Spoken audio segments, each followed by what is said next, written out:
നമുക്കിനി വയനാട്ടിലേക്ക് പോകാം. അവിടെ പുൽപ്പള്ളിയിൽ UDF BJP സഖ്യമെന്ന ആരോപണത്തിന് പിന്നാലെ 2 കോൺഗ്രസ് സ്റ്റാൻഡിംഗ് കമ്മിറ്റി അംഗങ്ങൾ രാജിവെച്ചെന്ന വാർത്ത വരുന്നു. DCC നിർദ്ദേശത്തെ തുടർന്നാണ് രാജി. ഇരുവരും BJP പിന്തുണയോടെയാണ് സ്റ്റാൻഡിംഗ് കമ്മിറ്റിയിലേക്ക് തെരഞ്ഞെടുക്കപ്പെട്ടത്. ദീപക് മോഹൻ ചേരുന്ന വിശദാംശങ്ങളുമായി. ദീപക്, തൃശൂരിലെ അലയൊലികൾ ഇതാ അവസാനിച്ചതേയുള്ളൂ. ഇപ്പോഴിതാ പുൽപ്പള്ളിയിൽ നിന്ന് വരുന്ന വാർത്തകൾ, അതും ഇത്തരത്തിലൊരു BJPയുമായി സഖ്യം ചേർന്നതുമായി ബന്ധപ്പെട്ടുള്ള പൊട്ടിത്തെറിയാണ്. 2 സ്റ്റാൻഡിംഗ് കമ്മിറ്റി അംഗങ്ങൾ BJP പിന്തുണയോടെ ജയിച്ചതാണ്. ഇപ്പോഴിതാ അവർ രാജിവെച്ചു എന്നുള്ളതാണ് ഏറ്റവും പുതിയ അപ്ഡേറ്റ് ആയി വരുന്നത്. വിശദാംശങ്ങൾ എന്താണ്?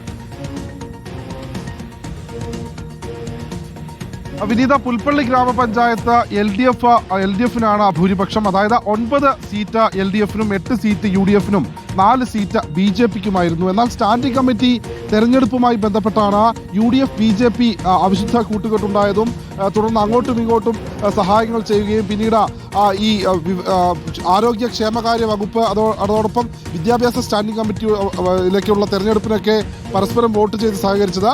പക്ഷെ ഇതുമായി ബന്ധപ്പെട്ടാണ് ഇപ്പോൾ 2 ആളുകൾ BJP പിന്തുണയിൽ വിജയിച്ച കോൺഗ്രസിന്റെ 2 അംഗങ്ങൾ, സ്റ്റാൻഡിംഗ് കമ്മിറ്റി അംഗങ്ങൾ രാജിവെച്ചിരിക്കുന്നത്. DCCയുടെ കർശന നിർദ്ദേശം, അതായത് BJPയുമായി ഒരു പിന്തുണയ്ക്കൊപ്പം നിന്നുകൊണ്ട് ഭരണം വേണ്ട എന്നുള്ളൊരു കാര്യം DCCയുടെ ഭാഗത്തു നിന്നുണ്ടായ നിർദ്ദേശത്തെ തുടർന്നാണ് 2 കോൺഗ്രസിന്റെ സ്റ്റാൻഡിംഗ് കമ്മിറ്റി അംഗങ്ങൾ രാജിവെച്ചിട്ടുള്ളത്.